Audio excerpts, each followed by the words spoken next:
YCP ఒక post పెట్టింది 2,000 రూపాయలు లోకేష్ ఖాతాలో పోతుందనేసి. దాని మీద మీరు ఒకటి ఆవేశమైన నిర్ణయం తీసుకుని మీరైనా రాజీనామా చేస్తారా? నిరూపిస్తలే అంటే నేను రాజీనామా చేస్తామన్నారు కదా, దాని మీద. ఆవేశపూరితమైన నిర్ణయం ఏం కాదు, మేము ఛాలెంజ్ గా తీసుకున్నాం. ఎందుకంటే ఈ రాష్ట్రాన్ని అభివృద్ధి బాటలో తీసుకెళ్లాలనేదే ముఖ్యమంత్రి గారి లక్ష్యం. తల్లి వందనం కింద మేము ఒక్కొక్కరికి 15,000 రూపాయలు చెప్పాం.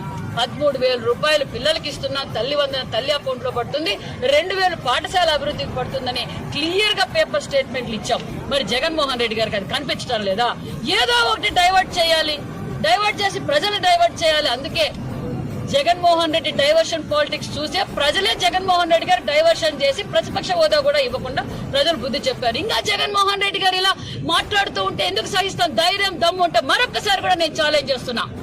జగన్మోహన్ రెడ్డి గారి అంటే లోకేష్ బాబు గారి ఖాతాలో 2,000 పడింది అని నిరూపిస్తే నేను ఇప్పుడు కూడా మా నియోజకవర్గ ప్రజలు ఎంత నమ్మకం అయితే ఇచ్చారు, అదే నమ్మకంతో నేను చెప్తున్నాను, ఖచ్చితంగా నేను మంత్రి పదవికి ఎమ్మెల్యేకి రాజీనామా చేస్తా. మరి దమ్ము ధైర్యం ఉంటే పులివెందల ఎమ్మెల్యేకి రాజీనామా చేయడానికి సిద్ధమని మరొకసారి ఛాలెంజ్ చేస్తున్నాం.